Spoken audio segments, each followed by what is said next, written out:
नमस्कार। बहुजन संवाद में आपका स्वागत है। आज है रविवार। रविवार को हमारा कार्यक्रम होता है सप्ताह का व्यक्तित्व। इसमें हम किसी ऐसे व्यक्तित्व से परिचय कराते हैं जो समाज में बहुजन के हितों के लिए संघर्ष करता है, उनको उनके अधिकारों से उन्हें जागरूक करता है, लैस करता है और उनके लिए संघर्ष करता है।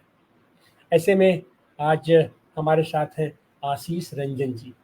आशीष रंजन जी मूलतः बिहार के हैं, अररिया के हैं, मिथिलांचल के हैं और इंजीनियरिंग करने के बाद समाज सेवा के क्षेत्र में लगे हुए हैं। और आप जन जागरण शक्ति संगठन से आप संबद्ध हैं, NAPM से भी आप संबद्ध हैं, आप उसके कोऑर्डिनेटर हैं और तमाम अपना निजी संगठनों से आप जुड़े हुए हैं। असली बात तो यह है कि जनता के बीच निरंतर सतत संघर्ष करते रहते हैं, बहुजनों के लिए संघर्ष करते रहते हैं। आशीष जी, आपका बहुत बहुत स्वागत है हमारे इस बहुजन संवाद में। और हमारे साथ अब जुड़ चुके हैं डॉक्टर सुनीलम, हमारे को होस्ट। तो हम चाहेंगे शुरुआत में आशीष जी, आपका जो प्रारंभिक जीवन है, आप कहाँ पैदा हुए, आपकी पारिवारिक पृष्ठभूमि क्या रही है और ये सामाजिक पृष्ठभूमि से आप जरा परिचय कराए हैं। मेरा जन्म स्थान जहाँ मैं बैठा हुआ हूँ आज अररिया में, यहाँ से करीब पश्चिम उत्तर की दिशा में 100 किलोमीटर दूर सुपौल के एक गांव में है मोतीपुर, जहाँ मेरा ननिहाल है। वो नेपाल से बहुत करीब है, बहुत, और कोसी जो नदी बहती है उससे भी बहुत करीब है। तो ये पूरा कोसी मिथिलांचल सीमांचल का इलाका है। और मैं 47 वर्ष का हो चुका हूँ। मेरे नाना जी पुलिस में थे, वो अंग्रेज के जमाने के स्टेशन ऑफिसर थे, SHO जिसको कहते हैं।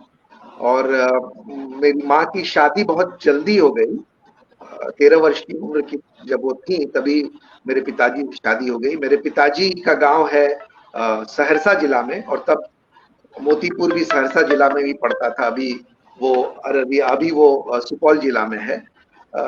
तो मेरे पिताजी का गांव जो है उसका नाम है अमृता, वो सहरसा जिला के सोनबरसा राज प्रखंड में है। तो ये परिवेश रहा है। पिताजी और माताजी दोनों ग्रामीण इलाके से आए हैं, और बचपन हमारा बहुत वक्त गांव में बीता, बहुत वक्त शहर में बीता, खासकर शहर में जहाँ मेरे पिताजी ऑपरेशन डिपार्टमेंट अफसर थे, और वहीं पटना में ही मेरी पढ़ाई लिखाई हुई है। पारिवारिक बैकग्राउंड तो यही ग्रामीण परिवेश था, और फिर जिस तरह से ग्रामीण लोग शहर में आके नौकरियां तलाश कर रहे थे, अपना जीवन बना रहे थे, संघर्ष कर रहे थे, उसी तरह का परिवेश था। खासकर पिताजी की तरफ से बहुत राजनीतिक माहौल भी था, बहुत सचेत माहौल था।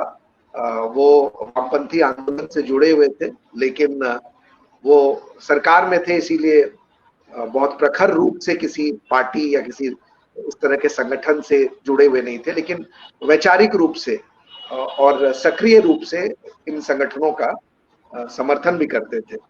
तो बचपन इस माहौल में गुजरा, जहां काफी कुछ राजनीतिक बहस के बीच में मैं होता था। छुटपन में कुछ समझ में तो नहीं आता था, लेकिन आशीष जी ये हमें चाहेंगे कि ये आपकी प्रारंभिक शिक्षा आप वो गांव के ही स्कूल में शायद आप पढ़े होंगे, आपको वहाँ कैसे ले जाया गया, आपका एडमिशन कैसे हुआ, आपके उस समय के अध्यापक अगर कोई हो उनकी स्मृतियाँ, आपके उस समय के सहपाठी कोई हो उनकी स्मृतियाँ अगर कोई साझा करना चाहें आप। उस समय पटना में जब मैं पढ़ा बचपन में, तो अंग्रेजी स्कूल का चलन आ गया था। जो अफसर कैटेगरी के लोग थे वो चाहते थे कि अपने बच्चों को अंग्रेजी स्कूल में पढ़ाए। तो पहला 2 वर्ष जो था वो मैं एक छोटे से स्कूल में पढ़ रहा था, मोहल्ले के स्कूल कह लीजिए, वो भी प्राइवेट ही था। और उसके बाद दूसरी कक्षा के बाद, लेकिन वो हिंदी मीडियम था, दूसरी कक्षा के बाद मेरी बहन के जोर पर एक बढ़िया school Don Bosco academy Patna में है, वहां पर मेरा दाखिला हो गया। और वहां पे तो मैं ज्यादातर विज्ञान में रुचि लेता था, और कुछ शिक्षक तो बहुत याद आएंगे। फिजिक्स के शिक्षक थे डोनाल्ड मार्टिन, और मैथमेटिक्स के शिक्षक थे रेनी थॉमस। ये दोनों बहुत ही शानदार शिक्षक थे और इन्होंने बहुत प्यार से हम लोग को पढ़ाया। उस वक्त में मारपीट भी होती थी स्कूल में, लेकिन इन दोनों शिक्षकों ने कभी किसी से मारपीट नहीं की और बुली नहीं किया। वो जमाना ऐसा था कि सब लोग चाह रहे थे कि अंग्रेजी सीखे लोग, अंग्रेजी जाने, अंग्रेजी में बातचीत हो, क्योंकि वही लैंग्वेज ऑफ पावर था। तो उस पर भी बहुत ध्यान था, तो कुछ शिक्षक उसको लेकर लोगों को मारपीट करते रहते थे, फाइन करते रहते थे। तो इस तरह से स्कूल तो मजेदार ही था। बस से आना जाना होता था, घर से दूर था काफी, आना जाना करते थे, तो उसकी कई स्मृतियां हैं। और जो दोस्त हैं उस समय बने हैं, वो आज भी कई दोस्त बने हुए। कि अमूमन हम लोग देखते हैं कि व्यक्ति के अपना व्यक्तित्व निर्माण में उनके प्रारंभिक शिक्षक, उनके दोस्त और उनकी पूरी सामाजिक पृष्ठभूमि वो काफ़ी असर करती है। तो ऐसे कोई शिक्षक आपको, ऐसा कवि जिसने आपको ऐसे किसी साहित्य से परिचय कराया हो?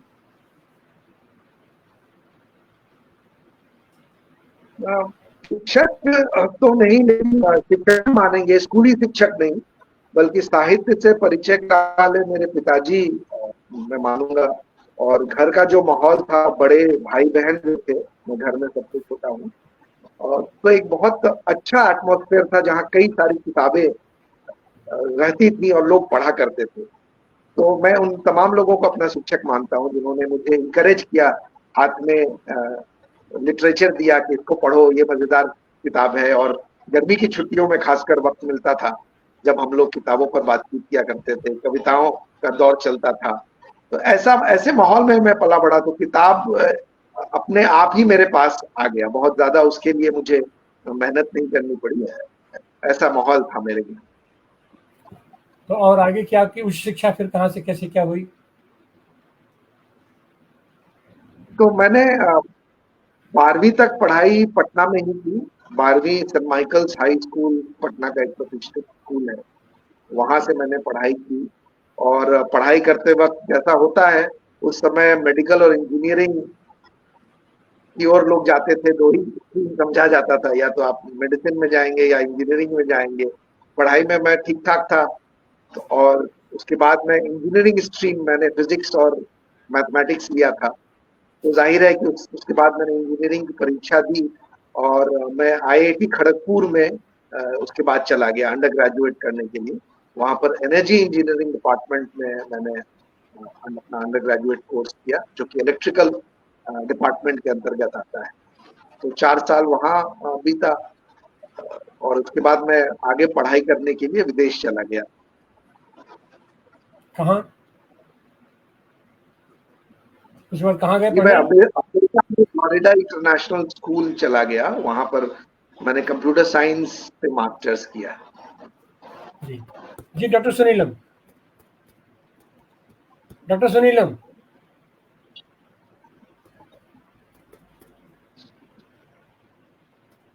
आप म्यूट पे हैं। आप म्यूट है सुनीलम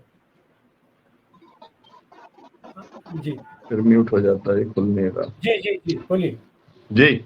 मैं असल में बीच में इसलिए एक जो है आ गया, जुड़ गया, क्योंकि मुझे अभी निकलना है एक मीटिंग के लिए, और मैंने सोचा कि मैं अपने प्रश्न कर लेता हूँ और तिवारी जी तो उसका जवाब लेते रहेंगे, है ना। मुझे ये जो हम लोगों का जो एक रूटीन प्रोसीजर है, उससे आगे हट करके कि जैसे आप विदेश गए, आपने इंजीनियरिंग की, इस दौरान आप किसी राजनीतिक संगठन के साथ जुड़े क्या, युवाओं के किसी संगठन के साथ जुड़े क्या, या पॉलिटिकल पार्टी जो आपके पिताजी जिस विचार के साथ में जुड़े हुए थे, फॉर्मली आपका किस संगठन के साथ जुड़ा हुआ? तो बहुत बचपन में ही मेरा जुड़ाव Indian peoples theatre association IPTA के साथ हो गया था। हम लोग का परिवार बड़ा है, हम लोग 6 भाई बहन हैं।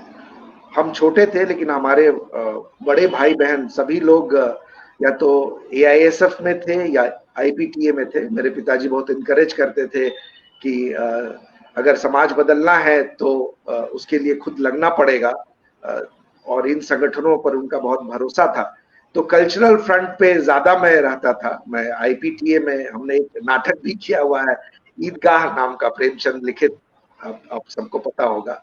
तो वो नाटक भी किया, लेकिन ज्यादातर तो हम श्रोता के रूप में ही रहते थे, क्योंकि उम्र में छोटे थे और 12वीं के बाद चले ही गए थे। लेकिन संगठन के रूप में मैं कहूंगा कि आईपीटीए ही मेरा प्रथम संगठन था। जब मैं बाहर चला गया पढ़ने, तो वहां पर कई ऐसे संगठनों से परिचित हुआ जो भारत के लोगों के लिए काम करते थे। तो ऐसा एक संगठन था, एसोसिएशन फॉर इंडियाज डेवलपमेंट। तो वहां जाके मैंने उसके साथ वॉलंटियरिंग करना शुरू कर दिया।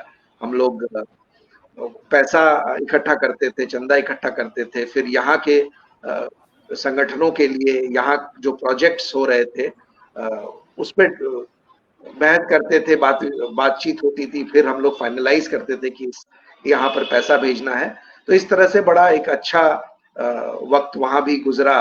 साथ ही मैं एंटी वॉर कैंपेन्स जो हो रहे थे, जब मैं वहां था, तब आपको मालूम होगा कि जानते ही है सब, 9/11 हुआ था।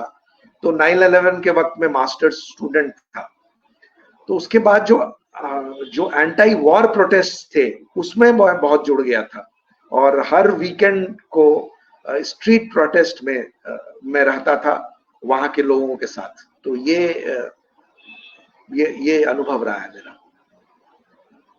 जी, वहाँ आशीष जी, आपका जो वहाँ अनुभव रहा, लेकिन पूरी दुनिया में यूक्रेन के अंदर जो कुछ हो रहा है, अभी फिलिस्तीन के साथ जो कुछ हो रहा है, भारत के अंदर तो ऐसा कोई मतलब वॉर के खिलाफ पीस के लिए ऐसी कोई रैलियां होती हुई दिखलाई पड़ती नहीं है। मतलब इसका कोई चलन ही शायद 76 वर्षों के अंदर डेवलप नहीं हुआ है। इसको आप कैसे देखते हैं, वहाँ का अनुभव और यहाँ पे जो एक तरीके का लोगों का एक लेने देना नहीं है कुछ इन सब बड़े सवालों से? जी, एक तो एनालिसिस मैं समझता हूं, क्योंकि यूरोप और अमेरिका, और यूरोपियंस ही अमेरिका गए हैं, उन्होंने जो फर्स्ट वर्ल्ड वॉर और सेकेंड वर्ल्ड वॉर की प्रताड़ना झेली है, उसके इतनी भयावह चीजों को देखा है। तो एक तो उनके स्मरण में वो है, और वो जान गए हैं कि कोई भी युद्ध जो है वो कोई विजेता उसका होता नहीं है, और ये देश को बहुत पीछे ले जाता है, समाज को बहुत पीछे ले जाता है। जो गरीब लोग होते हैं उस पर सबसे ज्यादा इसका असर पड़ता है। तो एक चीज जो पैसिफिस्ट मूवमेंट यूरोप और अमेरिका में है वो काफी स्ट्रांग है, और जो क्रिश्चियन चर्च हैं बहुत सारे, उनमें भी ये बहुत स्ट्रांग मूवमेंट है। वो भी यहाँ पर आश्चर्य लगेगा आपको कि यहाँ पर जो रिलीजियस मूवमेंट्स हैं उनमें इन सब चीजों पे बात ही नहीं होती है, लेकिन वहां पे क्रिश्चियन इवेंजेलिकल हो या कैथोलिक हो, सभी में एक स्ट्रांग पैसिफिस्ट टेंडेंसी रही है वॉर के खिलाफ। और अमेरिका में तो खासकर जब वियतनाम वॉर हुआ था, तो वहां पर तो लोग उसके खिलाफ उतर आए थे। बहुत आश्चर्य लगेगा लोगों को कि हमारा देश एक युद्ध लड़ रहा है किसी से और जनता उसके खिलाफ हो जाए, लेकिन वियतनाम वॉर में अमेरिका को इसीलिए पीछे होना पड़ा था क्योंकि वहां के नौजवान, वहां की जनता इसके खिलाफ हो गई थी। तो एक पूरा हिस्टोरिकल पर्सपेक्टिव है उस देश में।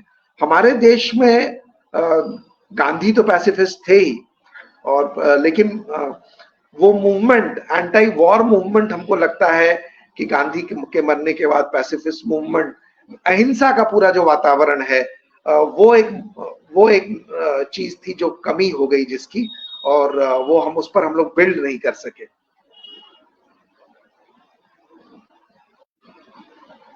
इस पे लेफ्ट ने काफी काम किया, लेफ्ट के लोगों ने की वॉर मूवमेंट देश के अंदर चलाने की भी कोशिश की, लेकिन वो उस तरीके से बड़े मोबिलाइजेशंस नहीं हो पाए। धर्म के अंदर तो, हिंदुओं के अंदर तो इस सबसे कोई लेना देना ही नहीं है धार्मिक लोगों को यहाँ पर, लेकिन जो मुस्लिम्स हैं, इस्लाम के अंदर कभी कभी हम लोग देखते हैं कि वो जब मामला ईरान का आता है, इराक का आता है, या मामला फिलिस्तीन का आता है, तो कुछ जगहों पर हम प्रोटेस्ट हम लोग जरूर देखते हैं, लेकिन वो एक कल्चर के तौर पर यहाँ पर दिखलाई नहीं पड़ता। मैं आगे बढ़ता हूँ। फिर लौट के जब आप आए, तो लौट के आने का क्या कारण था? क्योंकि जो लोग जाते हैं वो कोशिश ये करते हैं कि वहीं पर अच्छी सुविधाजनक जिंदगी जी जाए और बढ़िया वहां पर पगार मिलती है और बढ़िया बंगला और गाड़ी सब कुछ वहां पर अच्छी सैलरीज रहती हैं, तो उसको छोड़ने के पीछे क्या कारण रहा आपका, क्यों लौटे आप? तो एक एक लंबा कारण रहा है, क्योंकि परवरिश ऐसे माहौल में थी जहां पर हमेशा ये कहीं ना कहीं से आभास कराया जा रहा था कि बेहतर दुनिया के लिए संघर्ष करना है। उसी तरह का लिटरेचर, पोएट्री, और बचपन से ही ऐसे संगठनों के साथ जुड़ा हुआ था जो बेहतर दुनिया बनाने के लिए प्रयासरत थी। अ, तो इसके बाद जब करियर ओरिएंटेड हो गया और विदेश चला गया, एक मल्टीनेशनल में काम करने लगा, और आप जैसा आप कह रहे हैं कि हाँ, पैसा भी अच्छा खासा पैसा भी कमाने लगा, लेकिन हमेशा एक सवाल खुद से रहता था कि मैं जो कर रहा हूँ उसमें ये दुनिया को बेहतर बनाने के एफर्ट्स में क्या मेरा नौकरी करना उसमें शामिल है क्या? ये सवाल हमेशा रहता था। तो उसका जवाब वर्षों बाद आया, बहुत आसानी से नहीं आया, लेकिन उसका जवाब यही रहता कि जो मैं कर रहा हूँ उससे उससे दुनिया बेहतर करने का रास्ता तो ये है नहीं। इससे बहुत अधिक बेहतर रास्ते हैं जिस पर हमें समय देना चाहिए, जिस पर अपना वक्त गुजारना चाहिए। तो ये जब रियलाइजेशन हुआ तो बहुत अपने खुद ब खुद कंट्रडिक्शन लगने लगता था कि जो जीवन हम जी रहे हैं और जो सोच रहे हैं उसमें कोई तारतम्य नहीं है। तो इस कॉन्ट्रडिक्शन को कम करने के लिए भी, अपनी परेशानी को कम करने के लिए, और एक बेहतर दुनिया का जो सपना था जो बचपन से देख रहे थे, बचपन में पिताजी कहते थे कविता, वह सुबह कभी तो आएगी, और वो रटा दिया था उन्होंने बचपन में। तो उस समय तो बहुत मतलब नहीं समझ में आता था, लेकिन जाहिर है कि वो मन के अंदर था। तो सुबह की खातिर युग युग से एक लाइन है उसमें, हम सब मर मर कर जीते हैं। तो उस मरने की चेष्टा में, उस संघर्ष की चेष्टा में मुझे लगा कि वापस आना चाहिए और अपने लोगों के बीच में काम करना चाहिए।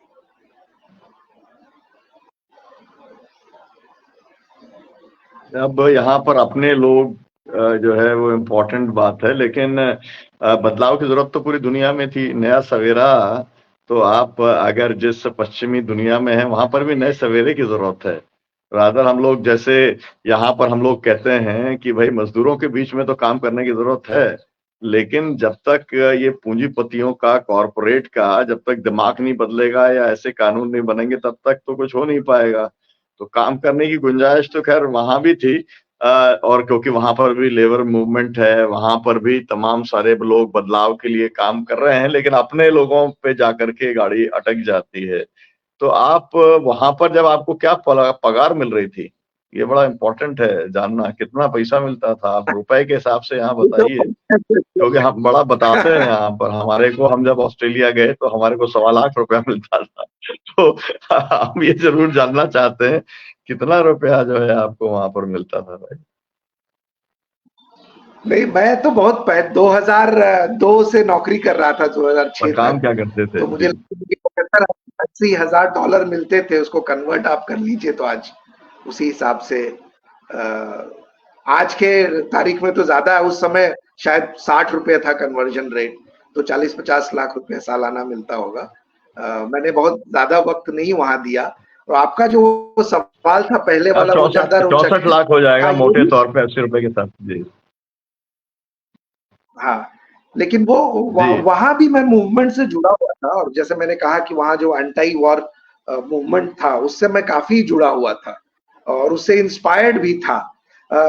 लेकिन जहां आप पले बड़े होते हैं, जहां की भाषा आपको आती है, जहां के लोगों का दर्द को आपने बहुत करीब से महसूस किया है, और जैसा मैंने कहा कि मैं ग्रामीण परिवेश से आया था और आसपास में गरीबी बहुत खटकती थी।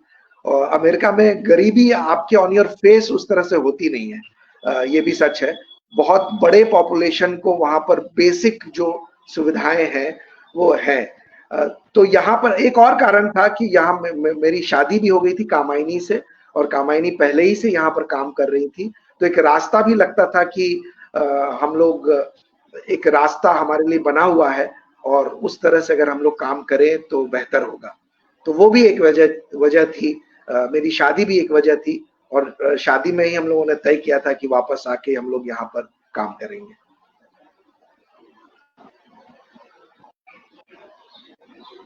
आपने कहा कि हालांकि निजी जिंदगी में मैं एनक्रोच नहीं करना चाहता, लेकिन आपकी शादी हो गई थी। आपने शादी की थी या हो गई थी? मतलब क्या वो अरेंज्ड मैरिज थी, वैसे जैसे ट्रेडिशनल टर्म्स में कि जो है बेटा बेटी ने देखा नहीं और उसके बाद माँ बाप ने आपस में बातचीत करके शादी कर दी? ये थोड़ा सा जानना इंटरेस्टिंग होगा। हाँ, मेरी शादी थोड़ी इंटरेस्टिंग है। ये कि हम लोग शादी के पहले तो मुलाकात हमारी 2 दिन पहले हुई, और माता पिता ने, उनके माता पिता ने और मेरे माता पिता ने सिर्फ ईमेल एक्सचेंज करा दिया था। उनको मेरा ईमेल दे दिया था और मुझे उनका, और ईमेल के जरिए फिर टेलीफोनिक कन्वर्सेशन के जरिए हम लोग एक दूसरे से परिचित हुए, और उस दौरान फिर हम लोगों ने तय किया कि हम लोग एक दूसरे से शादी करना चाहते हैं। तो अरेंज भी कह सकते हैं, लेकिन पसंद तो अपनी ही थी। और सबसे थोड़ा अचंभित भी हुए थे हमारे माता पिता दोनों ओर से, कि एक दूसरे से हम लोग मिले ही नहीं है आमने सामने, और हम लोगों ने निर्णय ले लिया। शादी की तारीख तय हो गई और शादी के जस्ट पहले मैं अमेरिका से यहाँ पर आया। तो ये थोड़ा अजीबोगरीब मामला तो था। इसको इसको बोलते हैं इसको बोलते हैं इसको बोलते हैं चट मंगनी पट ब्याह। तो ये कहावत है जो है, तो आपने चट मंगनी पट ब्याह कर लिया, बढ़िया है। तो उसमें मतलब कामायनी जी की ज्यादा इच्छा थी कि आप अपने यहाँ समाज में काम करें, और आपने उसको जो है फैसिलिटेट किया। Is that right? हाँ, कामायनी तो किसी ऐसे व्यक्ति से शादी करती ही नहीं जो अमेरिका में रहते हैं, तो वो एक बात थी। लेकिन मैं भी बहुत परेशान था, जैसा मैंने कहा आपको, कि उन सवालों से। और जब मैं गया था तो मैं लक्ष्य रखा था कि मैं 5 साल में आ जाऊंगा थोड़ा कमा के। उस समय लगता था कि बहुत मध्यम वर्गीय परिवार है, पिताजी रिटायर हो चुके थे, घर भी नहीं था। तो लगता था कि एक घर खरीद दे माँ पापा को, थोड़ा पैसा कमा ले, इस प्रकार की चिंताएं भी थी। लेकिन उस समय मैं सोचता था कि आ जाऊंगा मैं, कभी ऐसा नहीं सोचता था कि वहां रह जाऊंगा। जैसे जैसे वहां लोग रहने लगते हैं, सभी लोग इस तरह की बात सोचते हैं, लेकिन जैसे जैसे लोग वक्त गुजारते हैं वहां, उनका इरादा बदल जाता है। फॉर्चुनेटली मेरा इरादा नहीं बदला, और हाँ, कामायनी का भी इसमें बहुत बड़ा कंट्रीब्यूशन है। चलिए, आकर के आपने यहाँ पर क्या काम किया, किस इलाके में किया, किस संगठन के साथ किया, और वही कुछ आपने क्यों तय किया? तो आकर मैं तो पहले घूम रहा था अलग अलग संगठनों में, और कामायनी ने सजेस्ट किया था और लोगों ने भी सजेस्ट किया था कि आप देखिए, आप कूप मंडूक में मत रहिए कि बिहार ही जाके काम करना है। तो अलग अलग संगठनों को घूमने जाने जानने का मौका मिला। तो नर्मदा बचाओ आंदोलन में गए, MKSS मजदूर किसान शक्ति संगठन में गए, बिहार में एक संगठन है BGVS, बिहार ज्ञान विज्ञान भारत ज्ञान विज्ञान समिति, उसके साथ घूमे। संदीप पांडे लखनऊ में थे, उनके पास गए। तो कामायनी से जो लोग परिचित थे मूवमेंट स्पेसेस में, मुख्यतः उन स्पेसेस में गए। और जब गए तो अचानक वहां से आते ही, जैसे नर्मदा मूवमेंट में गए तो ट्रेन में जनरल बोगी में सफर करना, बिना किसी इस कंफर्ट के सफर करना, तो थोड़ा घबरा गए थे। काफी घबरा गए थे, क्योंकि लग रहा था कि फिजिकली उस चैलेंज को उस समय नहीं ले पाएंगे, कि आते ही मेरा ये सब शुरू हो गया था। तो ये भी रहा। साल भर मैंने इधर उधर वक्त गुजारा, और या इस तरह से वक्त बीतता गया और लोगों से परिचय होता गया। फिर ऐसा हुआ कि मैंने समझा कि मैं ये काम पूरा वक्ती जीरो डाउन आपने कैसे किया? जी, फिर से पूछिए। तो जीरो डाउन कैसे किया आपने? मैं कह नहीं, रहा हूँ जीरो डाउन कैसे किया आपने, किस जगह पे आप काम करेंगे? मुझे थोड़ा वक्त लग गया।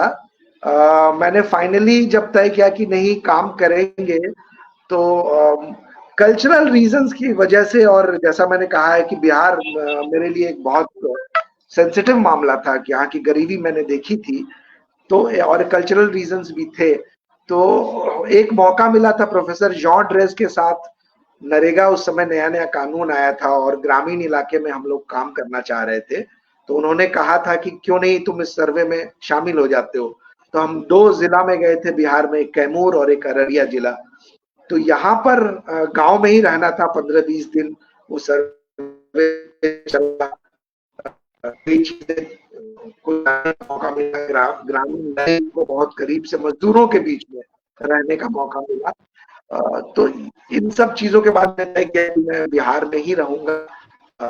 तो वो एक जो सर्वे का एफर्ट था और जो ग्रामीण बिहार को देखने का मौका मिला, उससे मैंने तय कर लिया था। लेकिन उसके साथ साथ कल्चरल रीजंस भी थे।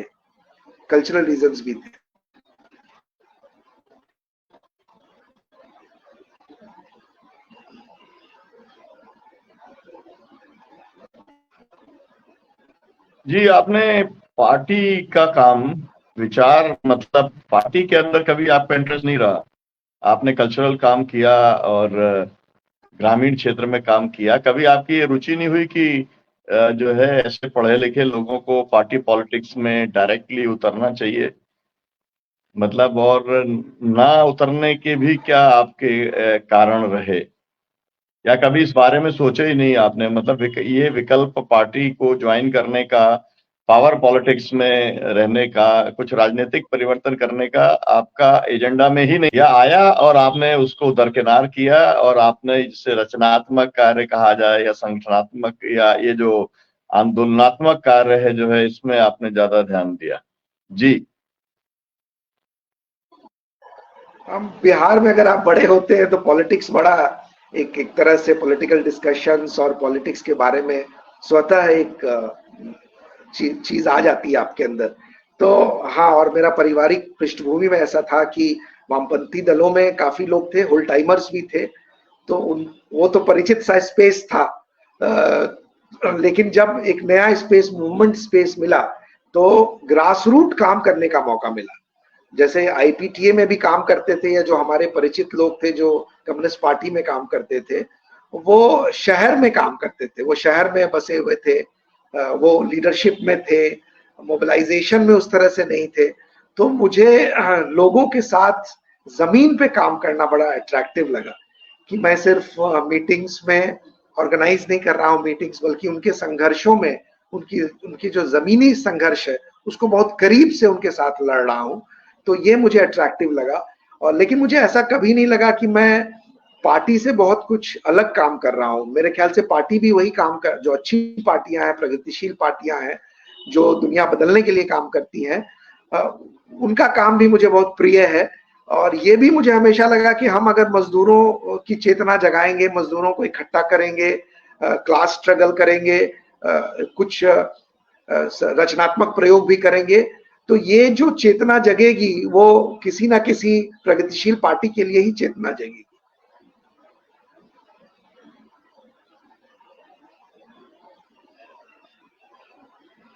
जी, आप अभी कितने साल हो गए आपको भारत लौटे हुए? 2002 आपने बताया, क्या किस समय लौटे थे आप?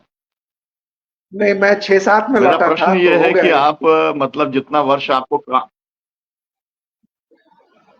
तो आपको लौटे हुए लगभग आप कहा जाए कि 16-18 साल हो गए। जी तो ये इन जी। वर्षों के अंदर कभी आपको ऐसा लगा कि आप यहाँ पर जो करना चाहते थे वो नहीं कर पा रहे हैं, बेहतर होता कि आप वहीं पे रह करके कुछ आप करते, या आपको ये लगा कि भाई जो कुछ मैं कर रहा हूँ उसके नतीजे में निकलते हुए देख रहा हूँ, तो you are satisfied with their जो कंट्रीब्यूशन है या जो आप काम कर रहे हैं?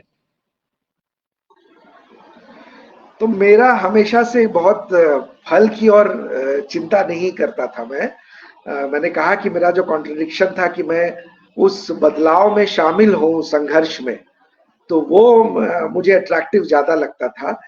जरूर ये है कि समाज, आपको आसपास के लोग, आपके रिलेटिव, मेरे परिवार से तो मुझे बहुत सहयोग मिला, फिर भी एक अपेक्षा तो रहती है।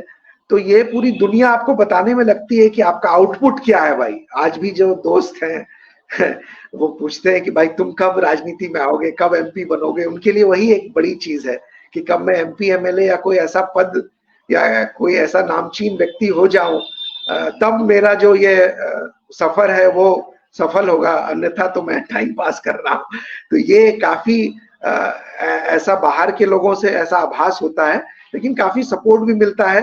खासकर लोग और कुछ को तो नहीं, आपके व्यक्तिगत सैक्रिफाइस को महत्व देने लगते हैं, तो उसी का फायदा मिल जाता है। लोग लगता है कि हाँ, ग्रामीण इलाके में एक व्यक्ति है जो कहीं और भी काम कर सकता है।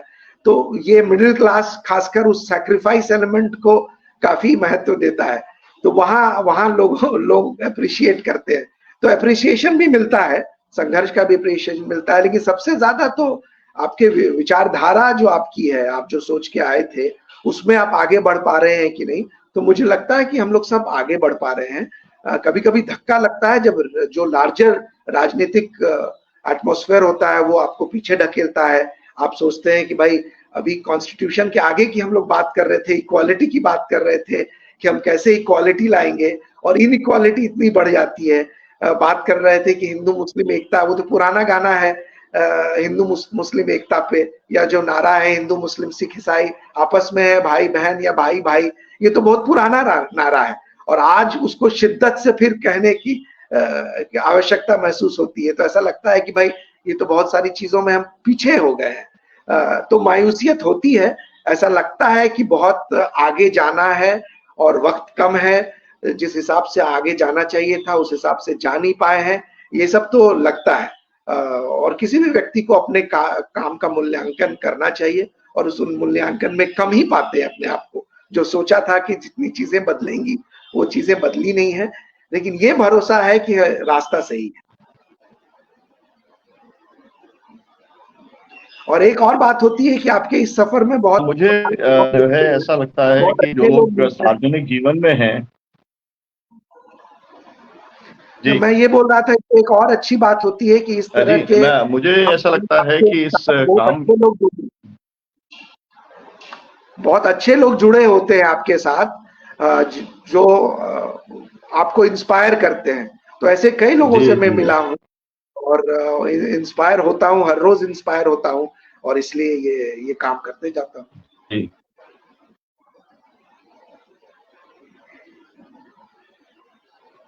जी जी जी मुझे लगता है कि अपने काम के मूल्यांकन का एक मापदंड ये हो सकता है कि आपने लोगों को कितना जागरूक किया अपने राइट्स के लिए, है ना, अपने कॉन्स्टिट्यूशनल राइट्स के लिए, या एक अपना एक समाज के अंदर अपना एक रोल अदा करने के लिए, या अपने तरीके के लोग जो समाज के बारे में सोचे वो आपने कितने पैदा किए। इन सब मापदंडों के ऊपर क्या आप मूल्यांकन करते हैं? Self assessment, organisational assessment.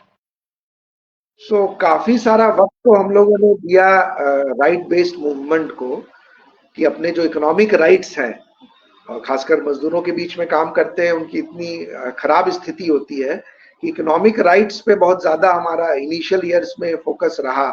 उसमें नरेगा रहा, राइट टू फूड रहा, भ्रष्टाचार से लड़ने के लिए हम लोगों ने बहुत वक्त दिया, राइट टू इंफॉर्मेशन और सोशल ऑडिट। तो इस पर, इन सब चीजों पर बहुत सारा वक्त हमने दिया अपने इनिशियल कामों पे। तो उसमें मुझे लगता है कि उसमें जो चेतना की बात होती है या ओवरऑल जो पॉलिटिकल अंडरस्टैंडिंग होती है, उसमें उतनी सफलता नहीं मिली, सिर्फ इकोनॉमिक राइट्स। लेकिन ये रियलाइजेशन हम लोग को पहले हो गया था, काफी पहले, कि हम लोग सिर्फ इस इकोनॉमिक राइट्स की बात नहीं करेंगे, बल्कि जो हम लोग का नारा है कि न्याय समानता हो आधार, ऐसा रचेंगे हम संसार।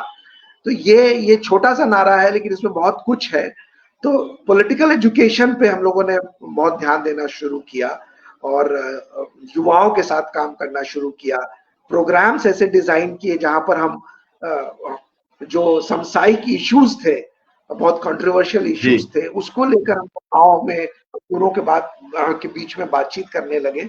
तो काफी सारा वक्त हमारा जो है अब पॉलिटिकल एजुकेशन पे, संघर्ष के साथ साथ, लेकिन ये मानना है कि संघर्ष के साथ साथ ये होना चाहिए, इन आइसोलेशन नहीं हो सकता है, इन आइसोलेशन वो चेतना नहीं जगती है। तो जब संघर्ष के गर्भ से ये चीजें निकलती हैं, तब ये ज्यादा को लगता है कि लोगों मुझे लगता है आशीष, जी आशीष जी, अब तिवारी जी कंटिन्यू करेंगे। मेरा ये जरूर क्या आपसे अनुरोध रहेगा कि आप थोड़ा सा जो काम करते हैं, थोड़ा सा प्रोसीजरली आप मतलब लोगों को ये बताएं कि आपने जैसे इकोनॉमिक इश्यूज के ऊपर क्या क्या काम करते हैं, पॉलिटिकल एजुकेशन के लिए क्या काम करते हैं, संगठन को कैसे बिल्डअप किया है, एक आपसी एक साथ रहने का, संगठन को साथ चलाने का, फाइनेंशियल रिसोर्सेज किस तरीके से डेवलप करते हैं। थोड़ा सा आप ऐसा अगर आप जानकारी देंगे तो बहुत सारे ऐसे दर्शक हैं जो लोग करना चाहते हैं लेकिन उन्हें समझ में नहीं आता कि हम कैसे करें। जी। तो हम लोगों का जो तरीका रहा है कि हम लोगों ने एक स्थान को चुना और उस स्थान को चुना और वहां पर काम करने लगे। वहां जो भी मुद्दे आए लोगों के, और उस समय हम लोगों ने एक प्रोग्राम को भी चुना था, मनरेगा के प्रोग्राम को, क्योंकि मनरेगा से बहुत सारे लोग जुड़े हुए थे, मजदूर जुड़े हुए थे, और वहां पर उनको यूनियनाइज करना, क्योंकि हमारा एक ट्रेड यूनियन है, तो यूनियनाइज करना एक रास्ता मिल रहा था मनरेगा से। क्योंकि आप जब गांव में यूनियनाइज करने जाइएगा तो क्या मुद्दे होंगे, तो इकोनॉमिक राइट्स में हमें लगा कि मनरेगा एक उस समय मुद्दा था जिसको लेकर हम लोगों के बीच में जा सकते हैं, उनको यूनियनाइज कर सकते हैं। तो हमारा संगठन करने का यही तरीका हुआ कि मनरेगा में हम लोगों ने काम मांगना शुरू किया, गांव-गांव पदयात्राएं की, और पदयात्रा के नतीजतन हजारों लोगों ने उस पदयात्रा के दौरान काम मांगा सरकार से। और फिर सरकार से जब काम मांगा तो काम नहीं मिला, फिर काम पाने का संघर्ष चला। तो जब संघर्ष में एक साथ लोग जुड़े तो और वो यूनियनाइजेशन की प्रक्रिया जो है वो मजबूत हो गई। लोगों को पता चलने लगा कि भाई हमें जब कानून बन गया है कि हमें काम मिलना चाहिए और काम नहीं मिल रहा है तो इसके क्या कारण है, तो इसके और भी लार्जर कारण है, और जो एक वृहद कारण है जो पॉलिटिक्स है इसकी, वो कारण है। तो लोगों को समझ में आने लगा। तो हम लोगों ने 3 साल तक यही नरेगा पर फोकस करके उसमें भ्रष्टाचार को मिटाने का, सोशल ऑडिट वाली टेक्निक को लागू करके कि कैसे पारदर्शी हो नरेगा का काम। तो इसमें बहुत हजारों मजदूर हमारे साथ जुड़ गए। जब हमारा ऐसा जुड़ाव हो गया तो फिर हम लोगों ने एक बड़ी मीटिंग की जिसमें हम लोगों ने तय किया कि हम आगे कैसे काम करेंगे। क्योंकि पहले 3 वर्ष में हम लोगों ने एक अभियान के रूप में अभियान जो होता है एक बहुत शॉर्ट टर्म चीज होती है और बहुत इंटेंस चीज होती है, तो अभियान के रूप में पहले काम किया था।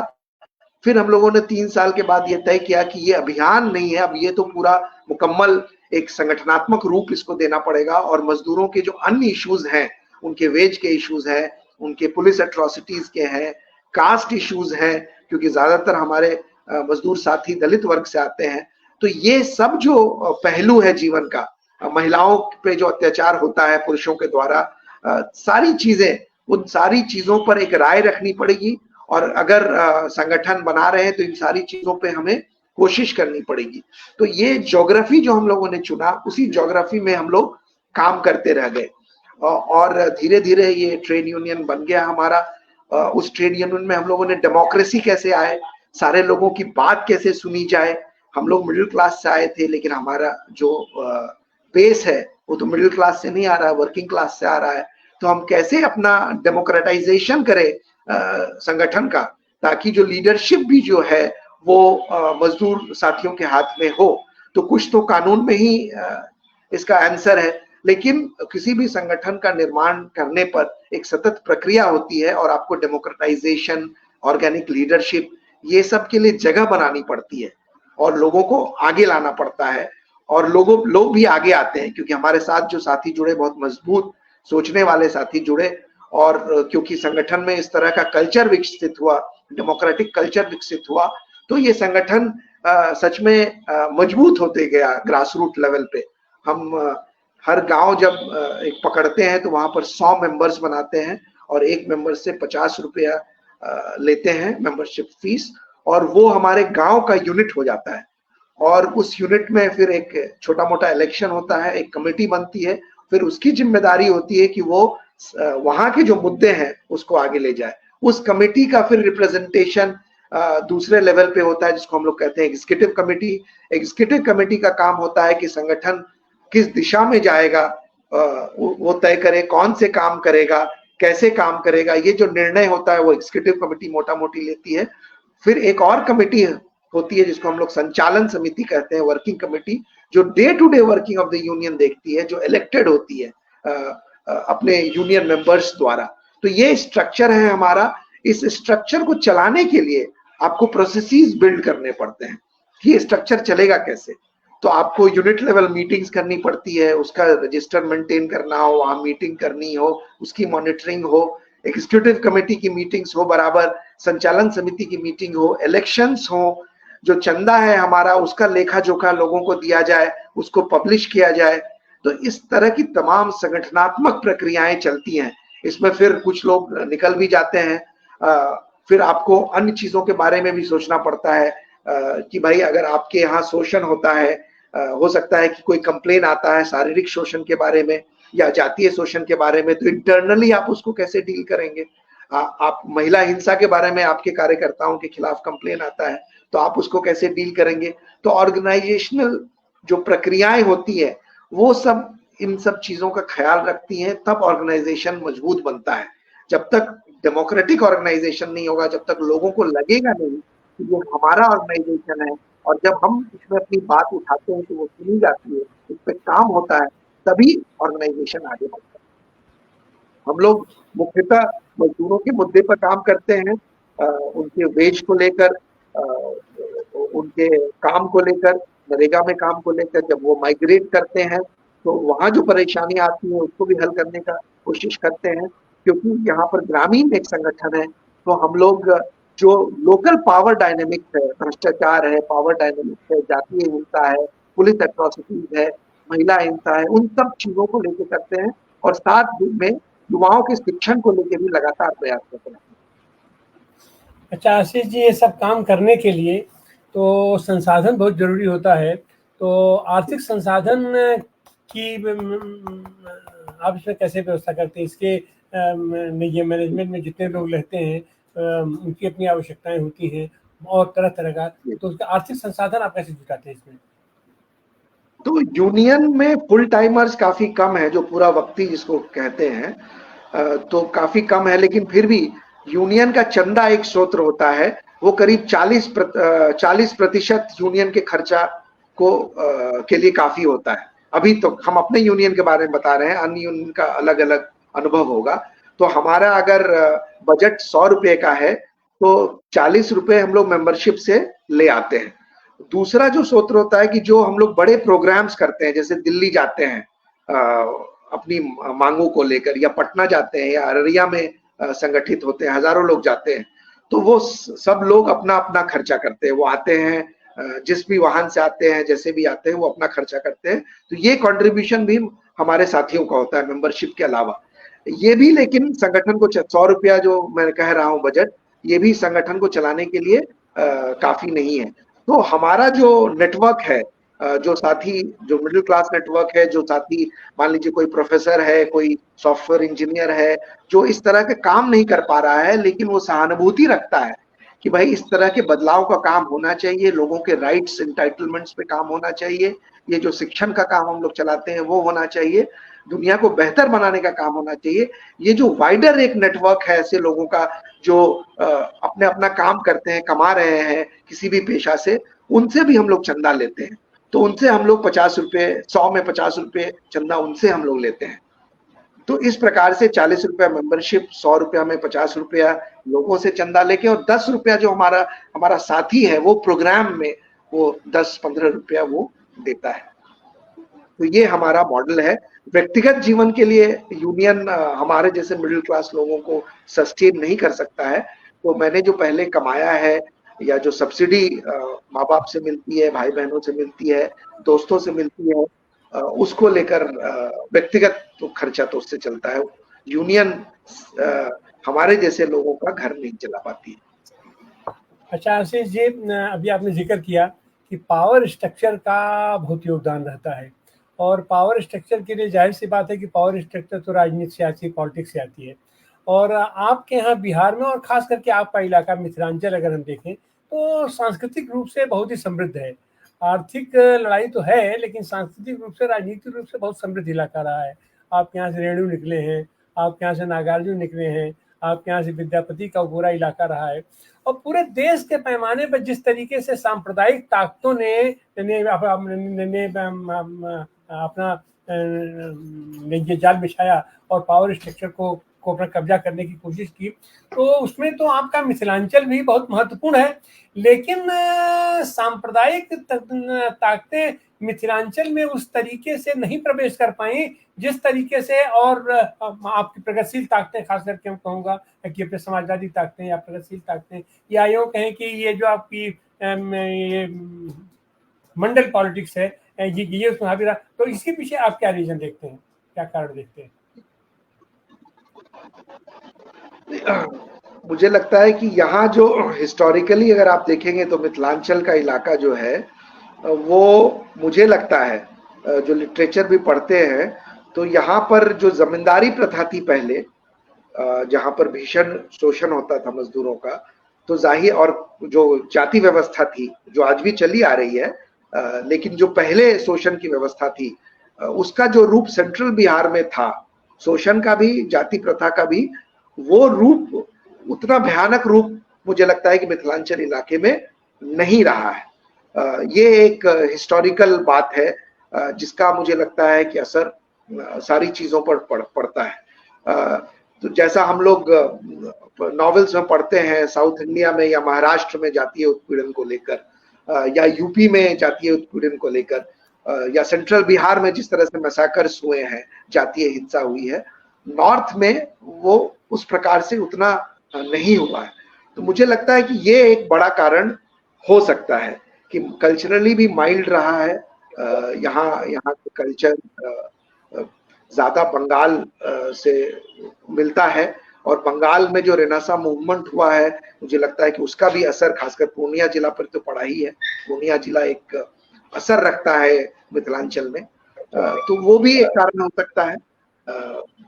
बाकी यहाँ के लोग तो जमींदार और आम जनता दोनों ही बहुत अभावग्रस्त रहे हैं। जमींदार भी ऐसे नहीं रहे हैं कि बहुत ज्यादा धन इकट्ठा कर पाए हों, कुछ एक दो चार रहे हों, क्योंकि पूरा बाढ़ का इलाका था। मेरे दादाजी भी एक छोटे मोटे जमींदारी कह लीजिए, लेकिन काफी अभावग्रस्त रहा है हमारे पिताजी और उस जनरेशन का जीवन, क्योंकि जमीनें डूब जाती थी, कोई ट्रांसपोर्ट का बहुत व्यवस्था नहीं थी, सिंचाई की बहुत व्यवस्था नहीं थी। तो लैंड पे जितना फायदा और जितना उसका एक्सट्रैक्शन हो सकता था मिथिलांचल में हिस्टोरिकली उतना नहीं हुआ है। तो एक कारण रहा है। दूसरा, आप बता ही रहे हैं कि जो साहित्यिक परंपरा रही है उसका भी असर मुझे लगता है लोगों को माइल्ड करने में रहा है, ज्यादा संवेदनशील बनाने में रहा है। अच्छा आशीष जी, हम देखते हैं कि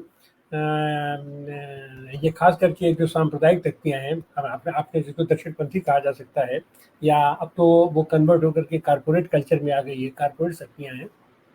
कारपोरेट शक्तियाँ दक्षिण भारत में तो उतनी ज़्यादा नहीं सफल हो पाई हैं, उत्तर भारत में रही हैं। और उत्तर भारत में भी खास करके जो हिंदी वाला बेल्ट है अपना, राजस्थान हो गया, गुजरात हुआ, महाराष्ट्र हुआ, यूपी हुआ, हरियाणा हुआ, ये पूरा इलाका, लेकिन उसमें बिहार में ये प्रवेश नहीं कर पा रही हैं। और बिहार में अगर वो आज की तारीख में भी इतना सब होने के बावजूद भी बिहार में अगर उनको इस मंडल राजनीति का और अपने समाजवादी लोगों का साथ अगर न मिले तो हमारे अंदाज से ये लोग हाशिए पर भी इनको जगह नहीं मिलेगा। तो आप इस संघर्ष को आप कैसे देखते हैं, और इसको रोकने के लिए भाई देखिए सामाजिक ये समाजवादी आंदोलन और अपने प्रगतिशील आंदोलन और अपना नेट मूवमेंट का तो एक ही अपना मकसद है कि ऐसी ताकतों को रोका जाए। तो उसके बावजूद भी इनका कुछ लोग सपोर्ट क्यों करने लगते हैं, कर रहे हैं आज की तारीख में भी?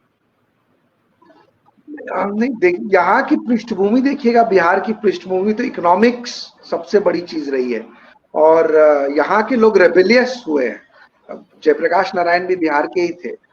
तो एक परंपरा रही है जिसमें किसी भी अथॉरिटी को आसानी से नहीं लेना, और क्रिटिसिज्म की भी परंपरा रही है कि हम जो अथॉरिटी है उसको क्रिटिसाइज करें, उसको शक की निगाह से देखें, उसका चीड़-फाड़ करें।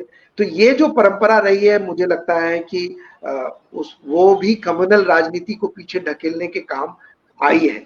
लेकिन उससे अधिक यहाँ जो आर्थिक न्याय की लड़ाई हुई है, जो वामपंथी आंदोलन की देन रही है या समाजवादी आंदोलन की देन रही है, कांग्रेस के भी जो समाजवादी तत्व थे, क्योंकि कांग्रेस में भी तो सोशलिस्ट तत्व थे, आप देखिएगा कि बंगाल और बिहार में बहुत स्ट्रांग थे।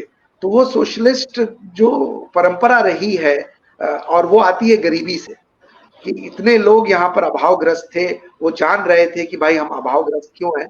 तो ये सोशलिस्ट परंपराओं ने एक प्रगतिशील मोड़ दिया है समाज को, और वो प्रगतिशील मोड़ का असर, वो प्रगतिशील राजनीति का असर आपको सब जगह दिखेगा। वो आपको कल्चर में भी दिखेगा, वो आपको पॉलिटिक्स में भी दिखेगा।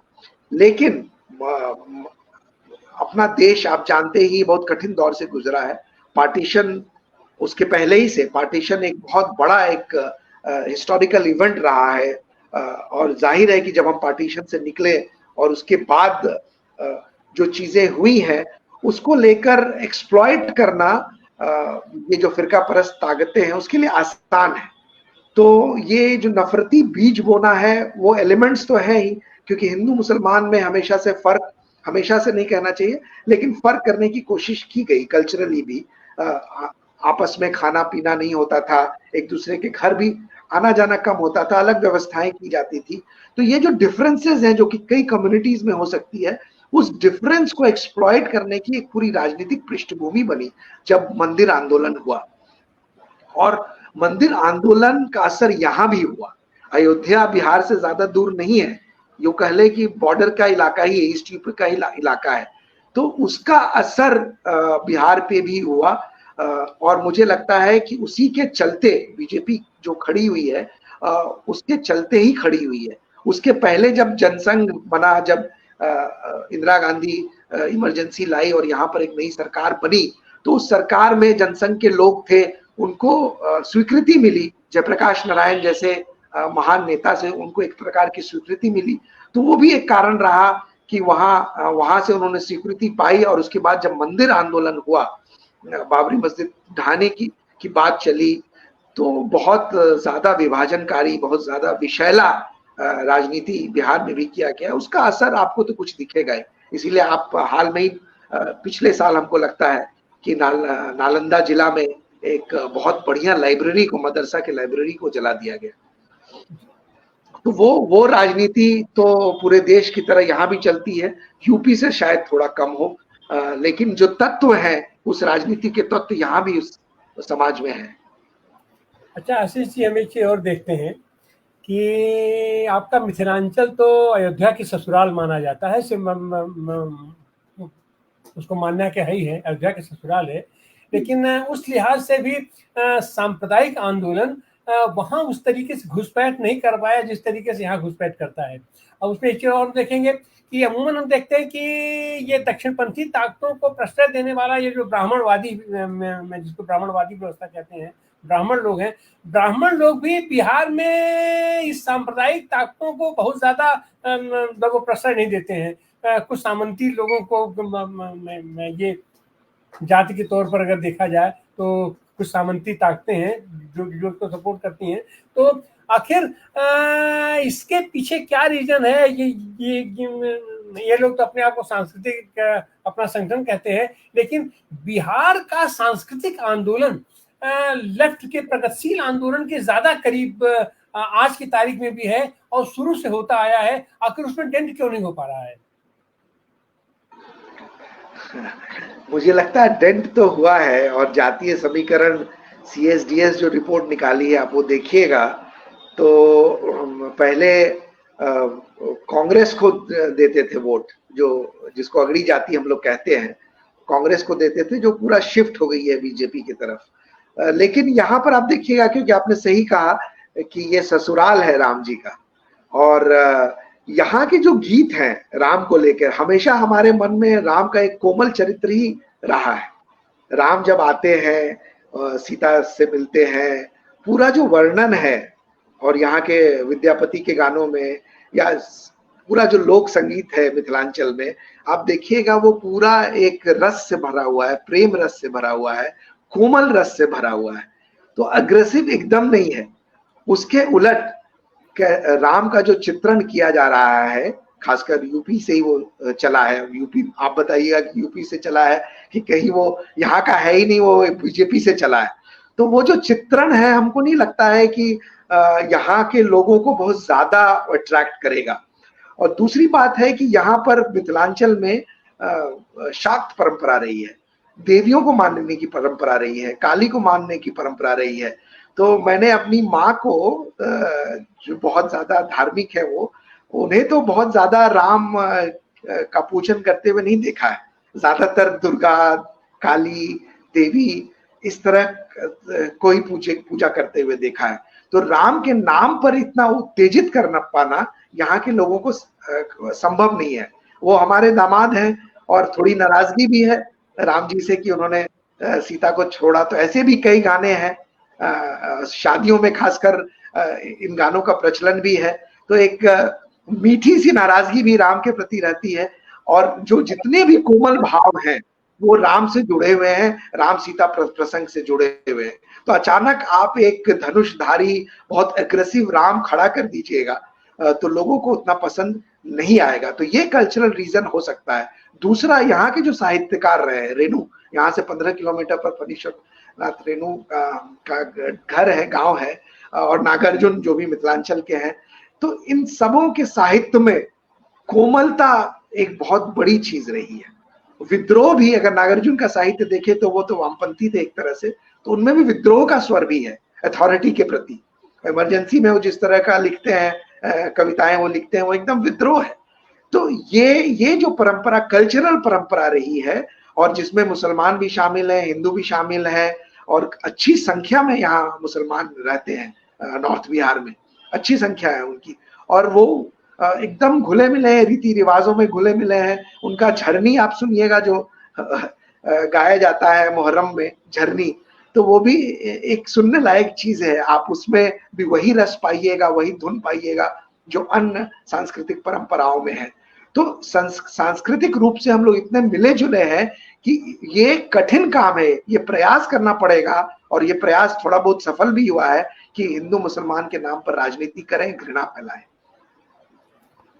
जी आशीष जी, तो इस तरीके से आज हमारे साथ आशीष रंजन जी थे। आपसे बात करके बड़ा अच्छा लग रहा है, और ये इच्छा तो नहीं हो रही कि आपको छोड़ा जाए, लेकिन क्योंकि आप जिस मिथिलांचल की मिट्टी में आप रचे बसे हैं, वो मिथिलांचल प्रेम रस की धरती है।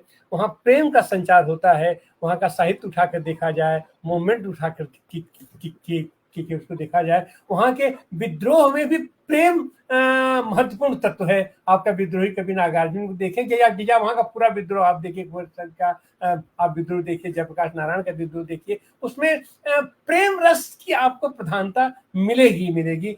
और यही कारण है कि राम का जो आक्रामक रूप पूरे देश में अपना उसको लेकर के और एक माहौल बनाने की कोशिश की गई, उस आक्रामक राम के रथ को भी बिहार ने रोक दिया, अपने मिथिलांचल ने रोक दिया। मिथिलांचल में हम लोग गालियां सुनने के लिए जाते हैं कि ये ऐसा है कि अपने मिथिलांचल में हम लोग गाली सुनने के लिए जाते हैं। उसी प्रेम रस से सराबोर आशीष रंजन जी, आपका बहुत बहुत आभार, बहुत बहुत धन्यवाद।